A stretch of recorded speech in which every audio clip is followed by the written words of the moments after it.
अफसोस की बात यह है कि इन फिजूल की बातों में आपका समय बर्बाद किया जा रहा है। वो बड़ी बड़ी सूचियां निकाल देते हैं कि हमें इसने गाली दी, उसने गाली दी, इसने क्या बैठ के सूची बनाएंगे? अपमान मंत्रालय बना देगा। इतना जोर से कोसी की धरती से ताली स्वागत करिए कि दिल्ली के नरेंद्र मोदी का कान फट जाए। साहिब की रुदाली पर कांग्रेस महासचिव प्रियंका गांधी ने बीजेपी को ऐसी क्या सलाह दी जिससे सियासी गलियारे में बहुत खूब तरीके से चर्चा होने लगी। मुझे क्यों ऐसा लग रहा है भाजपा और भाजपाई चिढ़े हुए हैं, लेकिन चिढ़े होने के बाद भी उनकी बोलती क्यों बंद है? मन मारकर क्यों सब आगे बढ़ रहे हैं? कहीं प्रियंका के साथ पप्पू यादव की ओर से पीएम मोदी पर कान फाड़ने वाली बात से तो भाजपाई हिल नहीं गए। नमस्कार दोस्तों, मैं हूं परवीन साहनी। दोस्तों, भीड़ दो तरह की होती है। एक नेचुरल भीड़ होती है जो खुद ब खुद अपने नेता को देखने और सुनने उमड़ पड़ती है, जो खुद ब खुद अपने नेता की एक झलक देखने के लिए सड़कों पर घंटों खड़े इंतजार करती है। दूसरी भीड़ भाड़े की होती है, मतलब जनता का रुझान नेता के लिए नहीं होता, उन पर विश्वास नहीं होता, लेकिन इस भीड़ के साथ मजबूरी ये होती है कि वो मजबूरी का शिकार होती है। तो इसी दो तरह की भीड़ में से एक भीड़ रोड शो में प्रियंका गांधी के लिए उमड़ी दिखी। जन सैलाब उमड़ा हुआ था, जहां देखते, जिस कोने में देखते, जिधर नजर दौड़ती, हर जगह उत्साह के साथ लोग खड़े नजर आते, एक विश्वास के साथ प्रियंका गांधी के लिए इंतजार करते दिखे। जबकि प्रियंका गांधी से पहले बिहार की राजधानी में ही प्रधानमंत्री नरेंद्र मोदी ने भी रैली की थी। लोग दिखे, लेकिन मुझे कहीं ना कहीं ऐसा उत्साह लोगों में मोदी को लेकर नहीं दिखा। ऐसा लगा जबरन उन्हें लाया गया है। उसके बाद भी प्रियंका गांधी के रोड शो को देश के प्रधानमंत्री होने के बाद भी, अपने ही शासित प्रदेश में होने के बाद भी मोदी अपने रोड शो में लोगों को अपनी ओर खींच नहीं पाए। दोस्तों, राष्ट्रीय स्तर पर कांग्रेस महासचिव प्रियंका गांधी की क्या हैसियत है, बिहार में रोड शो के जरिए ये दिख गया। बिहार के लोग तो अब पीएम मोदी और कांग्रेस नेता प्रियंका गांधी के रोड शो की तुलना करने लगे। प्रियंका ने रोड शो के जरिए पीएम मोदी को एक तरह से बता दिया, वो जहां जहां जाएंगे वहां उन्हें वो मात देंगी। वैसे देखेंगे तो पीएम मोदी इस बार जरूरत से ज्यादा अपने शब्दों के चयन के मामले में भटके हुए हैं। इस देश के प्रधानमंत्री बिहार आते हैं और शब्द सुनिएगा क्या इस्तेमाल करते हैं। इस देश के प्रधानमंत्री बिहार आके कनपटी पर कट्टे जैसे शब्द का प्रयोग करते हैं। आप इस देश के प्रधानमंत्री हैं, मेरे भी प्रधानमंत्री हैं। आप इस देश को रिप्रेजेंट करते हैं, हमारा प्रतिनिधित्व करते हैं। ये किस भाषा में बात कर रहे हैं प्रधानमंत्री? कैसे लोगों के साथ उठना बैठना है प्रधानमंत्री का? जब बिहार आ रहे, कट्टा, बंदूक, गोली याद आ रही है? क्या बना दिया आपने बिहार को? मोकामा में दिन दहाड़े हत्या होती है और उसके बाद एनडीए का उम्मीदवार, जब उसकी मर्जी होती है, उसकी सहमति होती है, तब उनकी गिरफ्तारी होती है। यह असलियत है बिहार की। इस देश ने प्रधानमंत्री देखे हैं और संक्षिप्त में ये बोलकर मुद्दे पर बात करूंगी।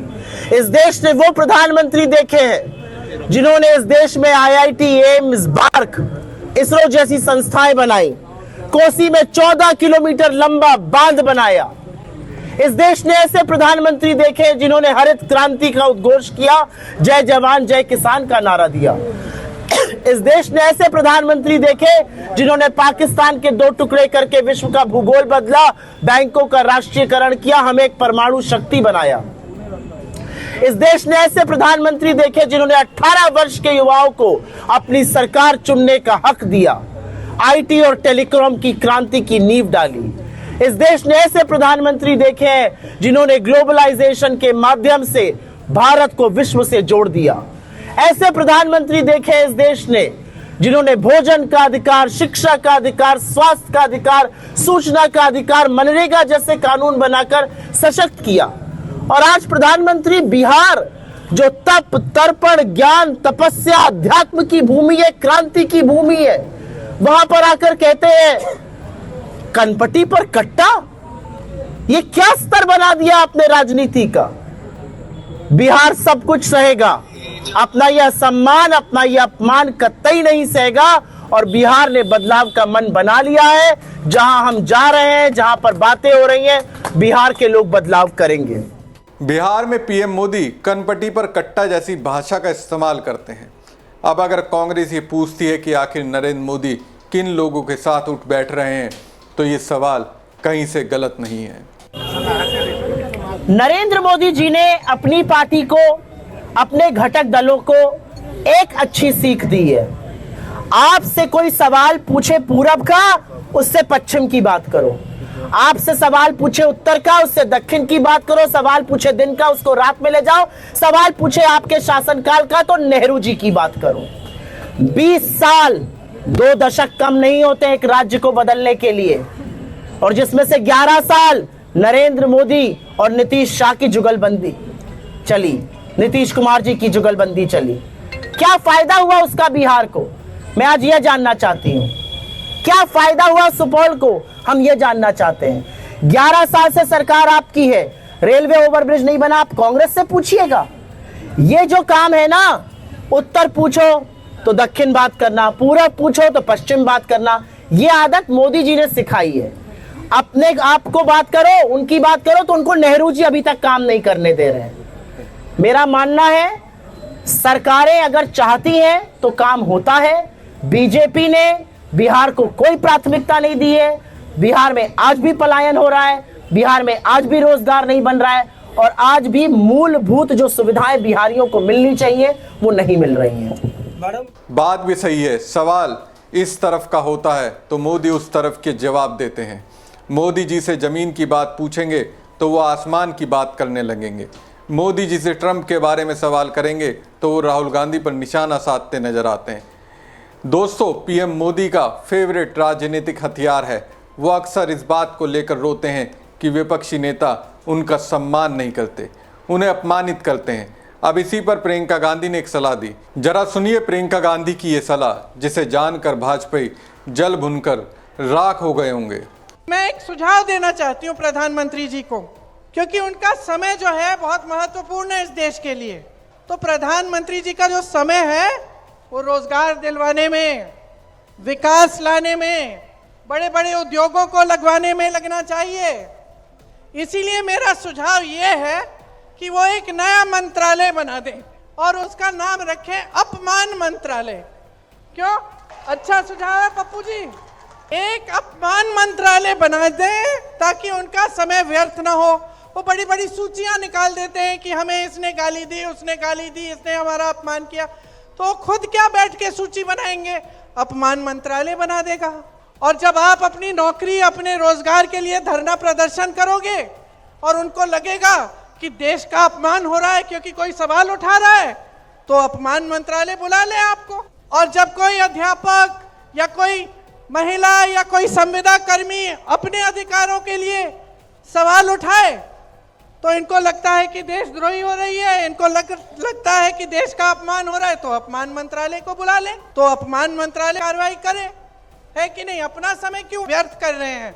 और इस अपमान मंत्रालय में मेरा यह भी सुझाव है कि मेरे परिवार के बारे में जितनी इन्होंने गालियां दी और जितना उल्टा सीधा बोला, उसका भी रिकॉर्ड रखा जाए। एक लाइब्रेरी पूरी बन जाएगी किताबों की, भर देंगे उनको। क्योंकि अफसोस की बात यह है कि इन फिजूल की बातों में आपका समय बर्बाद किया जा रहा है। तो सुना आपने प्रियंका गांधी क्या कह रही हैं? प्रियंका गांधी कह रही हैं, मैं प्रधानमंत्री को सुझाव देना चाहती हूँ, एक नया मंत्रालय बना ले, अपमान मंत्रालय। वो सूची बनाते रहते हैं कि इसने मुझे गाली दी, उसने अपमान किया। वो अपना समय क्यों व्यर्थ कर रहे हैं? ये काम अपमान मंत्रालय कर देगा। उनका समय देश के लिए काम करने में, रोजगार देने में लगना चाहिए। प्रियंका गांधी की ओर से प्रधानमंत्री नरेंद्र मोदी पर यह गजब तरीके का वार है।